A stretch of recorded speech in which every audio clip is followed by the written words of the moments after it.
ನಮಸ್ಕಾರ. ಮುಖ್ಯಾಂಶಗಳು. ಪ್ರಧಾನಿ ನರೇಂದ್ರ ಮೋದಿ ಇದೇ 6ರಂದು ಬೆಂಗಳೂರಿಗೆ ಭೇಟಿ. ಜರ್ಮನಿ ಚಾನ್ಸಲರ್ ಆಂಗೆಲಾ ಮರ್ಕಲ್ ಅವರೊಂದಿಗೆ 2 ಕಾರ್ಯಕ್ರಮದಲ್ಲಿ ಭಾಗಿ. ಗೋವಾದ ಬೈನಾ ಬೀಚ್ನಲ್ಲಿ ನಿರಾಶ್ರಿತರಾದ ಕನ್ನಡಿಗರಿಗೆ ಪುನರ್ವಸತಿ ಕಲ್ಪಿಸುವಂತೆ ಆ ರಾಜ್ಯದ ಮುಖ್ಯಮಂತ್ರಿಗೆ ಮನವಿ. ಸಿದ್ದರಾಮಯ್ಯ. ರಾಜ್ಯದಲ್ಲಿನ ಬರ ಪರಿಸ್ಥಿತಿ ಕುರಿತು ಚರ್ಚೆಗೆ ತುರ್ತಾಗಿ ವಿಧಾನಮಂಡಲ ಅಧಿವೇಶನ ಕರೆಯಬೇಕು. ಬಿಎಸ್ ಯಡಿಯೂರಪ್ಪ ಆಗ್ರಹ. ಮತ್ತು ಬಿಹಾರ ವಿಧಾನಸಭಾ ಚುನಾವಣೆ ಹಿನ್ನೆಲೆ ಬಿಜೆಪಿಯಿಂದ ಮುನ್ನೋಟ ದಾಖಲೆ ಬಿಡುಗಡೆ.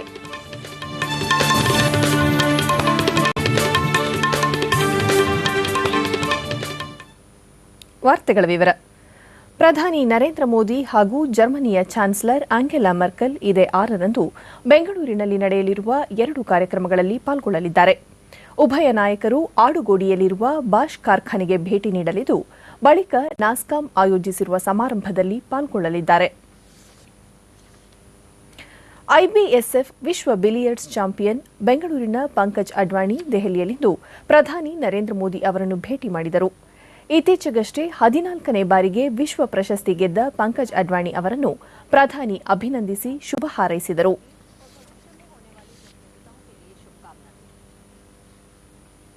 ಹಾವೇರಿ ಜಿಲ್ಲೆ ಕಾಗಿನೆಲೆಯಲ್ಲಿಂದು ಮುಖ್ಯಮಂತ್ರಿ ಸಿದ್ದರಾಮಯ್ಯ ಗುಡ್ಡದ ಮಲ್ಲಾಪುರ ಏತ ನೀರಾವರಿ ಯೋಜನೆಯ ಲೋಕಾರ್ಪಣೆ ಹಾಗೂ ಕಾಗಿನೆಲೆ ಮತ್ತು ಸವಣೂರು ಏತ ನೀರಾವರಿ ಯೋಜನೆಗಳ ಭೂಮಿ ಪೂಜೆ ಸಮಾರಂಭಕ್ಕೆ ಚಾಲನೆ ನೀಡಿದರು. ಸಚಿವರಾದ M B Patil, H K Patil, H S Mahadeva Prasad, ಡಾ ಎಚ್ಸಿ ಮಹದೇವಪ್ಪ ಮತ್ತಿತರರು ಉಪಸ್ಥಿತರಿದ್ದರು. ಸುದ್ದಿಗಾರರೊಂದಿಗೆ ಸಿದ್ದರಾಮಯ್ಯ, ಗೋವಾದ ಬೈನಾ ಬೀಚ್ನಲ್ಲಿ ವಸತಿ ಕಳೆದುಕೊಂಡ 150 ಕನ್ನಡಿಗ ಕುಟುಂಬಗಳಿಗೆ ಪುನರ್ವಸತಿ ಕಲ್ಪಿಸಬೇಕು. ತಕ್ಷಣ ಅವರೆಲ್ಲರಿಗೂ ಗಂಜಿ ಕೇಂದ್ರ ತೆರೆಯಬೇಕು ಎಂದು ಗೋವಾದ ಮುಖ್ಯಮಂತ್ರಿಯವರಿಗೆ ಪತ್ರ ಬರೆದು ಮನವಿ ಮಾಡಿದ್ದೇವೆ ಎಂದು ತಿಳಿಸಿದರು. ಮತ್ತೆ ಅವ್ರು ಯಾರು ಈಗ ಮನೆಯಿಂದ ಹೊರಗಡೆ ಬಿದ್ದಿದ್ದಾರೆ ಅವರಿಗೆಲ್ಲ ಗಂಜಿ ಕೇಂದ್ರಗಳನ್ನು ಮಾಡಬೇಕು. ಒಂದು ವೇಳೆ ನೀವು ಮಾಡಿದಿವ್ರೆ ನಾವೇ ಮಾಡ್ತೀವಿ ಅಂತ ಹೇಳಿ ಎಲ್ಲ ಬರ್ದಿದ್ದೀವಿ, ಪತ್ರ ಬರೆದಿದ್ದೀವಿ. ಇದಕ್ಕೂ ಮೊದಲು ಇತ್ತೀಚೆಗೆ ಆತ್ಮಹತ್ಯೆ ಮಾಡಿಕೊಂಡ ರೈತರೊಬ್ಬರ ಮನೆಗೆ ತೆರಳಿ ಕುಟುಂಬಸ್ಥರಿಗೆ ಸಾಂತ್ವನ ಹೇಳಿ ಪರಿಹಾರ ಚೆಕ್ ವಿತರಿಸಿದರು. ಭಾರತೀಯ ಜನತಾ ಪಕ್ಷ ಹಮ್ಮಿಕೊಂಡಿರುವ 2ನೇ ಹಂತದ ರೈತ ಚೈತನ್ಯ ಯಾತ್ರೆಗೆ ಬಳ್ಳಾರಿಯಲ್ಲಿಂದು ಪಕ್ಷದ ಹಿರಿಯ ನಾಯಕರು ಚಾಲನೆ ನೀಡಿದರು.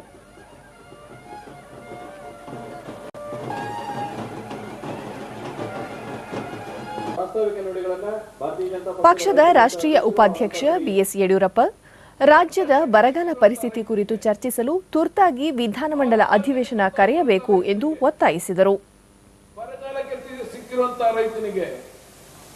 ಜಲಾಶಯಗಳಲ್ಲಿ ನೀರಿಲ್ಲದೆ ಕಂಗಾಲಾಗಿರುವಂತಹ ರೈತನಿಗೆ ಆ ಸಮುದ್ರದ ನೀರು ಯಾವ ರೀತಿ ಉಪ್ಪು ನೀರೋ ಹಾಗೆ ಸಿದ್ದರಾಮಯ್ಯನ ಸರ್ಕಾರ ಜನರ ಪಾಲಿಗೆ ಉಪ್ಪು ನೀರಾಗಿದೆ. ಪಕ್ಷದ ರಾಜ್ಯಾಧ್ಯಕ್ಷ ಪ್ರಹ್ಲಾದ್ ಜೋಶಿ ಕಳಸಾ ಬಂಡೂರಿ ಯೋಜನೆ ವಿಚಾರವಾಗಿ ಗೋವಾ ಮತ್ತು ಮಹಾರಾಷ್ಟ್ರ ರಾಜ್ಯಗಳ ಮುಖ್ಯಮಂತ್ರಿಗಳೊಂದಿಗೆ ಮಾತುಕತೆ ನಡೆಸಲು ಪ್ರಧಾನಿ ಅವರಿಗೆ ನಾವು ಕೋರುತ್ತೇವೆ. ಅದಕ್ಕೂ ಮುನ್ನ ಆ ಭಾಗದ ಕಾಂಗ್ರೆಸ್ ನಾಯಕರ ಮನವೊಲಿಸಲು ಮುಖ್ಯಮಂತ್ರಿ ಸಿದ್ದರಾಮಯ್ಯ ಪ್ರಯತ್ನಿಸಬೇಕು ಎಂದರು. ವಿಧಾನಸಭೆ ಪ್ರತಿಪಕ್ಷ ನಾಯಕ ಜಗದೀಶ್ ಶೆಟ್ಟರ್ ಬರ ಪರಿಸ್ಥಿತಿ ನಿರ್ವಹಣೆಗೆ ಕೇಂದ್ರದಿಂದ ಅನುದಾನ ಬಂದರೂ ರಾಜ್ಯ ಸರ್ಕಾರ ಸರಿಯಾದ ರೀತಿಯಲ್ಲಿ ಹಂಚಿಕೆ ಮಾಡುವಲ್ಲಿ ವಿಫಲವಾಗಿದೆ. ಕಳಸಾ ಬಂಡೂರಿ ಯೋಜನೆ ಅನುಷ್ಠಾನದ ವಿಷಯದಲ್ಲೂ ಮುಖ್ಯಮಂತ್ರಿ ನಿರ್ಲಕ್ಷ್ಯ ವಹಿಸಿದ್ದಾರೆ ಎಂದು ದೂರಿದರು. ಬರಗಾಲ ಬಂದು ಕಳೆದ 3-4 ತಿಂಗಳಲ್ಲಿ ಬರಗಾಲ ಬಂದು ಜನ ರೈತರು ಆದ್ರೆ ಇವತ್ತು ಹೇಳ್ತಾ ಇದ್ರೆ ಈ ಕಳಸಾ ಬಂಡೂರಿ ಈ ಒಂದು ಮಾದಾಯಿ ವಿಚಾರವಾಗಿ ಟ್ರಿಬ್ಯುನಲ್ ಕೇಸ್ ಇದ್ದಾಗೂ ನರೇಂದ್ರ ಮೋದಿ ಅವರ ಮಧ್ಯಸ್ಥಿಕೆ ವಹಿಸಿ ಇವತ್ತನ್ನು ಬಗೆಹರಿಸಬೇಕಂತ ಹೇಳಿ ಸಿದ್ದರಾಮಯ್ಯ ಹೇಳ್ತಾರೆ. ಅತಿ ಹೆಚ್ಚು ವಿಧಾನ ಪರಿಷತ್ ಪ್ರತಿಪಕ್ಷ ನಾಯಕ ಕೆಎಸ್ ಈಶ್ವರಪ್ಪ ರೈತರು ಸಂಕಷ್ಟದಲ್ಲಿದ್ದು ಅವರ ಸಾಲ ಮನ್ನಾ ಮಾಡಬೇಕು ಎಂದು ರಾಜ್ಯ ಸರ್ಕಾರವನ್ನು ಆಗ್ರಹಿಸಿದರು. ಬಡ್ಡಿ ಇಲ್ಲದೆ ಸಾಲ ಕೊಟ್ಟಿವಿ, ಅವ್ರದ್ದು ಬಡ್ಡಿ ನೀವು ಮನ್ನಾ ಮಾಡೋದು ಏನು ಉಳಿದಿಲ್ಲ. ಇವತ್ತು ಏನು ರೈತ ಪ್ರಮುಖರು ಇಡೀ ಕರ್ನಾಟಕ ರಾಜ್ಯದಲ್ಲಿ ಹೇಳ್ತಾ ಇದ್ದಾರೆ, ಸಹಕಾರಿ ಸಂಘದ್ದು ರಾಷ್ಟ್ರೀಯ ಬ್ಯಾಂಕ್ಗಳದು ಸಾಲ ಮನ್ನಾ ಮಾಡಬೇಕು ಅಂತ ಹೇಳ್ತಿದ್ದಾರೆ. 5,000 ಕೋಟಿಯಲ್ಲಿ ಸಂಸದ ಬಿ ಶ್ರೀರಾಮುಲು ಕೂಡ ರೈತರ ಸಾಲ ಮನ್ನಾ ಮಾಡುವಂತೆ ಒತ್ತಾಯಿಸಿದರು. ತಮಗೇನು ದಾಡಿನ ಇವತ್ತು ಅವತ್ತಿನ ಸಂದರ್ಭದಲ್ಲಿ ಯಡಿಯೂರಪ್ಪ, ಜಗದೀಶ್ ಶೆಟ್ಟರ್ ಅವರು, ಸದಾನಂದ ಗೌಡರು ರೈತರು ಮಾಡಿದಂತ ಎಲ್ಲ ಸಾಲವನ್ನು ಮನ್ನಾ ಮಾಡುವಂತ ಕೆಲಸ ಮಾಡಲಿಲ್ಲ. ಇವತ್ತು ತಮಗೆ ಯಾಕೆ ಮಾಡಕ್ಕಾಗ್ತಲ್ಲ. ಇವತ್ತು ನಂತರ ಬಿಜೆಪಿ ನಾಯಕರು ರ್ಯಾಲಿಯಲ್ಲಿ ಪಾಲ್ಗೊಂಡರು.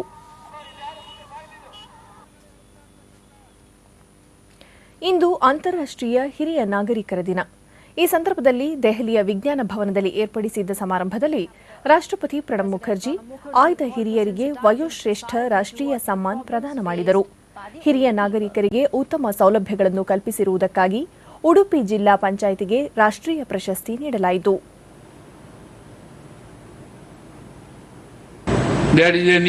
ರಾಷ್ಟ್ರಪತಿ ತಮ್ಮ ಭಾಷಣದಲ್ಲಿ ವಯೋವೃದ್ಧರು ಎದುರಿಸುತ್ತಿರುವ ವಿವಿಧ ಸವಾಲುಗಳನ್ನು ನಿವಾರಿಸಿ ಅವರ ವಾಸಸ್ಥಳದಲ್ಲಿ ಹಾಗೂ ಸಮಾಜದಲ್ಲಿ ಗೌರವ ಹಾಗೂ ನೆಮ್ಮದಿಯ ಜೀವನದ ಅವಕಾಶ ಕಲ್ಪಿಸುವ ಕಾರ್ಯವನ್ನು ಯುವ ಜನಾಂಗ ಮಾಡಬೇಕೆಂದು ಕರೆ ನೀಡಿದರು.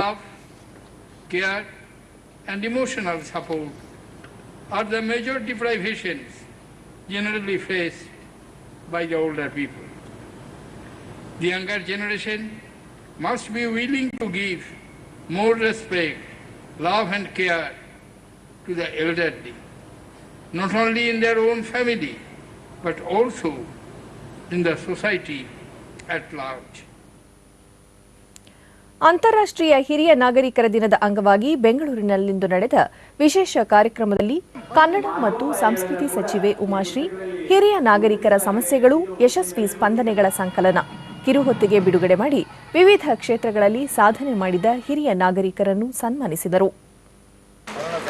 ನಂತರ ಹಿರಿಯ ನಾಗರಿಕರಿಗೆ ಸಮಾಜದಲ್ಲಿ ಪ್ರಾತಿನಿಧ್ಯ ನೀಡಬೇಕು, ಅವರಿಗೆ ಕಿರುಕುಳ ನೀಡುವ ಅಥವಾ ಅವರ ಆಸ್ತಿಗೆ ಧಕ್ಕೆ ತರುವ ಕೆಲಸವಾದಲ್ಲಿ ಸಂಬಂಧಪಟ್ಟವರ ವಿರುದ್ಧ ಅಧಿಕಾರಿಗಳು ಕ್ರಮ ಕೈಗೊಳ್ಳುವರು. ಹಿರಿಯ ನಾಗರಿಕರ ಹಿತರಕ್ಷಣೆಗೆ ಸಂಬಂಧಿಸಿ ಅಗತ್ಯ ಸಲಹೆ ಸೂಚನೆಗಳನ್ನು ನೀಡಿದರೆ ಸರ್ಕಾರ ಅವನ್ನು ಕಾರ್ಯರೂಪಕ್ಕೆ ತರಲು ಪ್ರಯತ್ನಿಸಲಿದೆ ಎಂದು ಹೇಳಿದರು. ಯಾರು ಕಾನೂನಿಗೆ ಬೆಲೆಯನ್ನ ಕೊಡೋದಿಲ್ಲ, ಯಾರು ಹಿರಿಯ ನಾಗರಿಕರಿಗೆ ಹಿಂಸೆಯನ್ನ ಕೊಡ್ತಾರೆ, ನೋವನ್ನ ಕೊಡ್ತಾರೆ, ಅವರ ಆಸ್ತಿ ಪಾಸ್ತಿಗೆ ಧಕ್ಕೆಯನ್ನು ಉಂಟು ಮಾಡ್ತಾರೆ, ಇಂಥದ್ದಕ್ಕೆಲ್ಲ ಅವರು ಸಹಿಸೋದಿಲ್ಲ, ನಾವು ಸಹಿಸೋದಿಲ್ಲ. ತತ್ಕ್ಷಣವೇ 2 ನಿಮಿಷನೂ ಇಲ್ಲ, ತತ್ಕ್ಷಣವೇ ಅಲರ್ಟ್ ಆಗಿ ಕೆಲಸ ಮಾಡ್ತಕ್ಕಂಥ ಮನೋಭಾವವನ್ನು ನಮ್ಮ ಅಧಿಕಾರಿಗಳು ಗೋಯಲ್ ಅವರು, ಗೋವಿಂದಪ್ಪ ಅವರು ಮತ್ತೆ ನಮ್ಮೆಲ್ಲ ಸಿಬ್ಬಂದಿಗಳು ಹೊಂದಿದ್ದಾರೆ, ನಾವು ಸಹ ಹೊಂದಿದ್ದೇವೆ. ನಿಮ್ಮ ರಕ್ಷಣೆಗೆ ನಾವು ಸದಾ ಬದ್ಧವಾಗಿರ್ತೇವೆ ಅಂತಕ್ಕಂಥ ಮಾತನ್ನ ಹೇಳ್ತಾ ಮತ್ತೆ ನಮ್ಮ ಹಿರಿಯ ನಾಗರಿಕರಿಗೋಸ್ಕರವಾಗಿ ನಮ್ಮ ರಾಜ್ಯ ಸರ್ಕಾರ ಏನನ್ನ ಮಾಡಬೇಕು, ಕಾರ್ಯಕ್ರಮಗಳು ಉತ್ತಮವಾದಂತಹ ಕಾರ್ಯಕ್ರಮಗಳನ್ನ ಮಾಡಬೇಕು ಅಂತಕ್ಕಂಥದ್ದನ್ನ ತಾವುಗಳು ಸಲಹೆಯನ್ನ ಕೊಟ್ರೆ ಅದನ್ನ ಖಂಡಿತವಾಗ್ಲೂ ನಾವು ಮುಂದಿನ ಬಜೆಟ್ ಅಲ್ಲಿ ತರ್ತಕ್ಕಂಥ ಪ್ರಯತ್ನವನ್ನ ಮಾಡ್ತೇವೆ ಅಂತಕ್ಕಂಥ.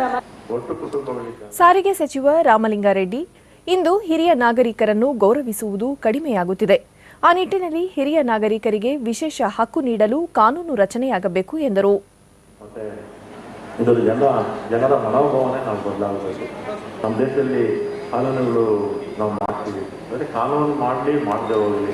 ಹಿರಿಯ ನಾಗರಿಕರನ್ನು, ಅವ್ರ ಮನೆಯಲ್ಲಿರ್ತಕ್ಕಂಥ ಹಿರಿಯರನ್ನು ಜವಾಬ್ದಾರಿಯನ್ನು ನೋಡ್ಕೊಳ್ತಾ ಇರ್ತಕ್ಕಂಥ ಕೆಲಸ ಅವ್ರ ಮಕ್ಕಳು ಮಾಡಬೇಕಾಗಿದೆ ಅಥವಾ ಮೊಮ್ಮಕ್ಕಳು ಮಾಡಬೇಕಾಗಿದೆ.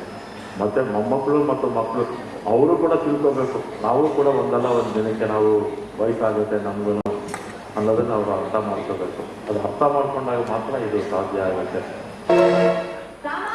ಹಿರಿಯ ನಾಗರಿಕರು ಎದುರಿಸುವ ಸಮಸ್ಯೆಗಳ ಬೆಳಕು ಚೆಲ್ಲುವ ಸಾಕ್ಷ್ಯಚಿತ್ರ ಪ್ರದರ್ಶಿಸಲಾಯಿತು.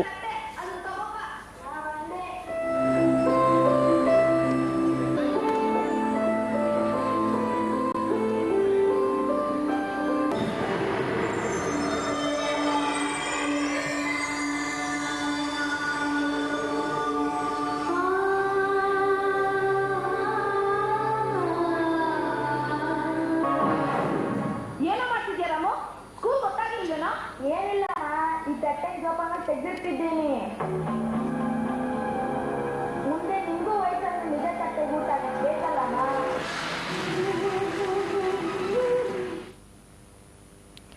ರಾಷ್ಟ್ರೀಯ ಸ್ವಯಂ ಪ್ರೇರಿತ ರಕ್ತದಾನ ದಿನದ ಅಂಗವಾಗಿ ಬೆಂಗಳೂರಿನಲ್ಲಿಂದು ಭಾರತೀಯ ರೆಡ್ ಕ್ರಾಸ್ ಸೊಸೈಟಿ ಕಾರ್ಯಕ್ರಮವನ್ನು BBMP mayor B N Manjunatha Reddy ಉದ್ಘಾಟಿಸಿ ವಿಟ್ರೋಸ್ ಉಪಕರಣವನ್ನು ಅನಾವರಣಗೊಳಿಸಿದರು.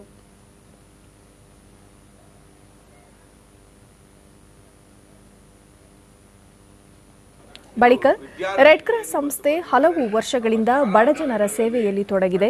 ರಕ್ತದಾನದ ಬಗ್ಗೆ ಶಾಲಾ ಕಾಲೇಜುಗಳಲ್ಲಿ ಅರಿವು ಮೂಡಿಸುವ ಪ್ರಯತ್ನ ನಡೆಯಬೇಕು. ರಕ್ತದಾನದ ಬಗ್ಗೆ ಜನರಲ್ಲಿರುವ ತಪ್ಪು ಕಲ್ಪನೆಯನ್ನು ಹೋಗಲಾಡಿಸಬೇಕು ಎಂದರು. ಮನವರಿಕೆ ಮಾಡಿಕೊಳ್ಳುವಂತ ಒಂದು ಅವೇರ್ನೆಸ್ ಪ್ರೋಗ್ರಾಮ್ಸ್ ಮಾಡಿದಾಗ ಮಾತ್ರ ಇಲ್ಲೂ ಇವಾಗಲೂ ಒಂಥರ ನಮ್ಮ ರಕ್ತದಾನ ಮಾಡಬೇಕು ಅಂದ್ರೆ ಹಲವಾರು ಜನ ಏನೋ ಯಾವುದೇ ಪ್ರಾಣಕ್ಕೇನೋ ತೊಂದರೆ ಆಗ್ಬಿಡುತ್ತೋ ಅನ್ನೋ ಒಂದು ಮನೋಭಾವ ಇದೆ ನಮ್ಮಲ್ಲಿ. ಅದನ್ನ ಹೋಗಲಾಡಿಸಕ್ಕೆ ತಾವು ಶ್ರಮ ಪಡಬೇಕು. ನಿಮ್ಮ ಶ್ರಮದ ಜೊತೆಯಲ್ಲಿ ನಾನು ಮತ್ತೆ ನಮ್ಮ BBMPಯ ಎಲ್ಲ ಸದಸ್ಯರು ಸಹ ನನ್ನ ಜೊತೆ.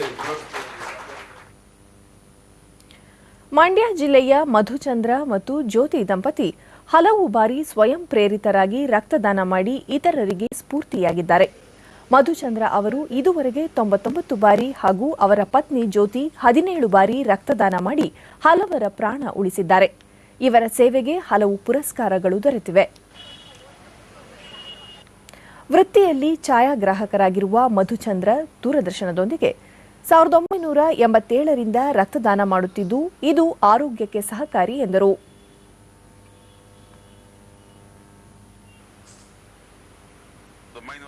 1987ನೇ ಇಸ್ವಿಯಿಂದ ಇಲ್ಲಿವರೆಗೆ ರಕ್ತದಾನ ಮಾಡ್ತಾ ಇದ್ದೀನಿ. ಪ್ರತಿ 3 ರಿಂದ 4 ತಿಂಗಳು ಗ್ಯಾಪ್ ಕೊಟ್ಟು ರಕ್ತದಾನ ಮಾಡೋದ್ರಿಂದ ತುಂಬ ಉತ್ತಮ ಮತ್ತೆ ಆಗುತ್ತೆ, ಆರೋಗ್ಯಕರವಾಗಿರ್ತೀವಿ, ಶರೀರ ಅಗರ ಆಗುತ್ತೆ. ಸಮಾಜಕ್ಕೆ ನಾನು ಹೇಳೋದೇನು ಅಂದ್ರೆ ಸಮಾಜಕ್ಕೆ ಏನಾದರೂ ಕೊಡುಗೆ ನೀಡಬೇಕು ಎಂಬ ಉದ್ದೇಶದಿಂದ ರಕ್ತದಾನ ಮಾಡುತ್ತಿದ್ದೇನೆ ಎಂದರು. ನಾವು ಎಷ್ಟೋ ಜನಗಳು ಒಂದೊಂದು ಸಾಧನೆ ಮಾಡಿದ್ದಾರೆ. ನಾವು ರಕ್ತದಾನ ಕೊಡೋ ಮೂಲಕ ನಾನು ನನ್ನ ಹಸ್ಬೆಂಡು ಸಮಾಜ ಸೇವೆ ಮಾಡ್ತಾ ಇದ್ದೀವಿ. ಲೇಡೀಸ್ ಮೋಟಿವೇಟ್ ಆಗೋದು ಜಿಲ್ಲಾ ರಕ್ತನಿಧಿ ಕೇಂದ್ರದ ಮುಖ್ಯಸ್ಥ ಡಾಕ್ಟರ್ ಯೋಗೇಂದ್ರ ಪಟವಾಲಿ ಈ ದಂಪತಿ ಇತ್ತೀಚಿನ ಯುವ ಜನತೆಗೆ ಸ್ಫೂರ್ತಿಯಾಗಿ ಆದರ್ಶಪ್ರಾಯವಾಗಿದ್ದಾರೆ ಎಂದು ಮೆಚ್ಚುಗೆ ವ್ಯಕ್ತಪಡಿಸಿದ್ದಾರೆ. ಎಲ್ಲ ಲೇಡೀಸ್ಗೆ, ಎಲ್ಲ ವಿಮೆನ್ಗೆ ಇಂಥ ಜನ ಇನ್ಸ್ಪೈರ್ ಆದರೆ then we can fulfil this criteria. ವಿದೇಶಗಳಲ್ಲಿ ಭಾರತೀಯರು ಅಡಗಿಸಿ ಇಟ್ಟಿರುವ ಕಾಳಧನ ಕುರಿತು ಘೋಷಣೆಗೆ ಕೇಂದ್ರ ಸರ್ಕಾರ ನೀಡಿದ್ದ ಗಡುವು ನಿನ್ನೆ ರಾತ್ರಿ ಮುಗಿದಿದ್ದು 3 ತಿಂಗಳ ಅವಧಿಯಲ್ಲಿ ಒಟ್ಟಾರೆ 638 ಘೋಷಣೆಗಳನ್ನು ಸ್ವೀಕರಿಸಲಾಗಿದೆ. ಈ ಘೋಷಣೆಗಳ ಮೊತ್ತ 3,770 ಕೋಟಿ ರೂಪಾಯಿಗಳಷ್ಟಿದೆ ಎಂದು ಭಾರತ ಸರ್ಕಾರದ ಕಂದಾಯ ಕಾರ್ಯದರ್ಶಿ ಡಾಕ್ಟರ್ ಹಸ್ಮುಖ್ ಅಧಿಯಾ ಬೆಂಗಳೂರಿನಲ್ಲಿಂದು ತಿಳಿಸಿದ್ದಾರೆ. ಆದಾಯ ತೆರಿಗೆ ಇಲಾಖೆಯ ಸಂಸ್ಕರಣಾ ಕೇಂದ್ರಕ್ಕೆ ಭೇಟಿ ನೀಡಿದ್ದ ವೇಳೆ ಅವರು ನಿನ್ನೆ ಮಧ್ಯರಾತ್ರಿವರೆಗೆ ಮಾಹಿತಿ ಘೋಷಣೆಗಾಗಿ ಅನುಸರಣಾ ಗವಾಕ್ಷಿ ವ್ಯವಸ್ಥೆ ಮಾಡಲಾಗಿತ್ತು. ಕಪ್ಪು ಹಣದ ಮೇಲೆ 30% ತೆರಿಗೆ ಹಾಗೂ 30% ದಂಡ ಶುಲ್ಕವನ್ನು ಪಡೆಯಲಾಗುತ್ತದೆ ಎಂದರು. और इसमें जो टोटल अमाउंट उन्होंने दिखाया है वो है 3,770 करोड़ 3,770 करोड़ रुपीस. अब विंडो बिल्कुल समाप्त हो गया है.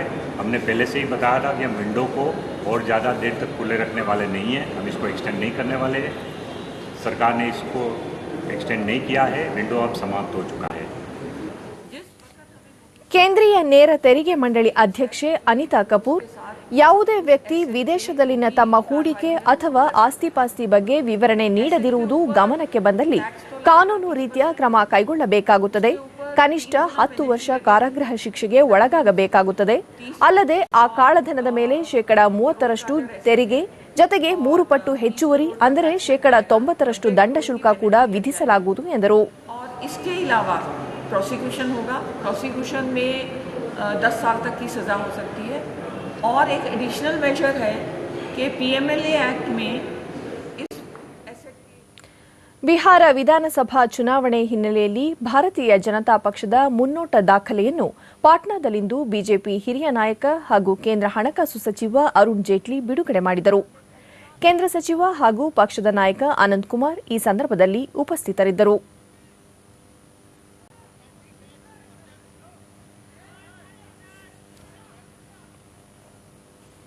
ಅರುಣ್ ಜೇಟ್ಲಿ ಮುನ್ನೋಟ ದಾಖಲೆ ಬಿಹಾರದ ಅಭಿವೃದ್ಧಿಯ ಪ್ರಣಾಳಿಕೆಯಾಗಿದ್ದು ಉತ್ತಮ ಆಡಳಿತ ಹಾಗೂ ಶಾಂತಿ ಸುವ್ಯವಸ್ಥೆ ಪಾಲನೆಯ ಭರವಸೆ ನೀಡಿದೆ.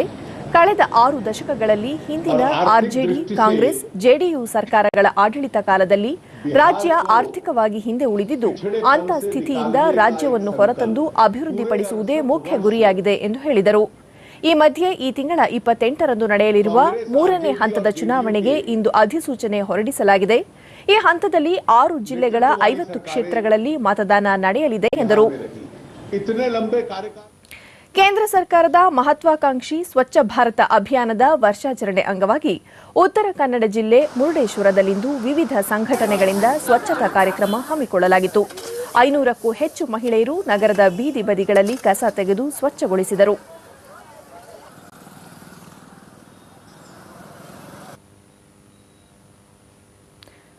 ಮಹಿಳೆಯೊಬ್ಬರು ದೂರದರ್ಶನದೊಂದಿಗೆ ಪ್ರಧಾನಮಂತ್ರಿ ಅವರ ಆಶಯದಂತೆ ಸ್ವಚ್ಛತಾ ಕಾರ್ಯಕ್ರಮ ಹಮ್ಮಿಕೊಳ್ಳಲಾಗಿದ್ದು, ಈ ಮೂಲಕ ಮಹಿಳೆಯರು ಮತ್ತು ಸಾರ್ವಜನಿಕರಲ್ಲಿ ಅರಿವು ಮೂಡಿಸಲಾಗುತ್ತಿದೆ ಎಂದರು.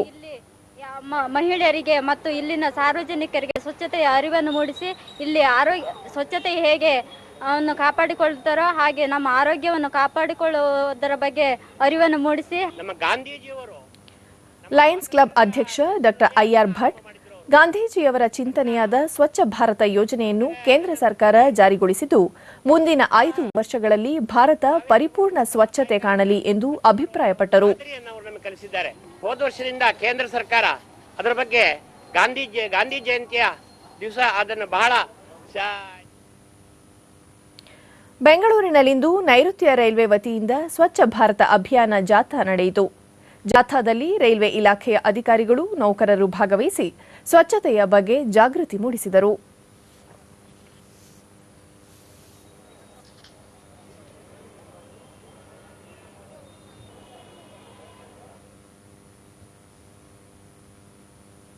ಕೊನೆಯಲ್ಲಿ ಮತ್ತೊಮ್ಮೆ ಮುಖ್ಯಾಂಶಗಳು. ಪ್ರಧಾನಿ ನರೇಂದ್ರ ಮೋದಿ ಇದೇ 6ರಂದು ಬೆಂಗಳೂರಿಗೆ ಭೇಟಿ. ಜರ್ಮನಿ ಚಾನ್ಸಲರ್ ಆಂಗೆಲಾ ಮರ್ಕಲ್ ಅವರೊಂದಿಗೆ 2 ಕಾರ್ಯಕ್ರಮದಲ್ಲಿ ಭಾಗಿ. ಗೋವಾದ ಬೈನಾ ಬೀಚ್ನಲ್ಲಿ ನಿರಾಶ್ರಿತರಾದ ಕನ್ನಡಿಗರಿಗೆ ಪುನರ್ವಸತಿ ಕಲ್ಪಿಸುವಂತೆ ಆ ರಾಜ್ಯದ ಮುಖ್ಯಮಂತ್ರಿಗೆ ಮನವಿ, ಸಿದ್ದರಾಮಯ್ಯ. ರಾಜ್ಯದಲ್ಲಿನ ಬರ ಪರಿಸ್ಥಿತಿ ಕುರಿತು ಚರ್ಚೆಗೆ ತುರ್ತಾಗಿ ವಿಧಾನಮಂಡಲ ಅಧಿವೇಶನ ಕರೆಯಬೇಕು, BS ಯಡಿಯೂರಪ್ಪ ಆಗ್ರಹ. ಬಿಹಾರ ವಿಧಾನಸಭಾ ಚುನಾವಣೆ ಹಿನ್ನೆಲೆ ಬಿಜೆಪಿಯಿಂದ ಮುನ್ನೋಟ ದಾಖಲೆ ಬಿಡುಗಡೆ.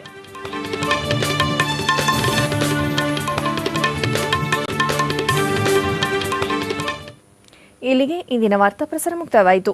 ನಮ್ಮ ಮುಂದಿನ ವಾರ್ತಾ ಪ್ರಸಾರ ನಾಳೆ ಬೆಳಗ್ಗೆ 7:45 DD 1 ಹಾಗೂ ಚಂದನದಲ್ಲಿ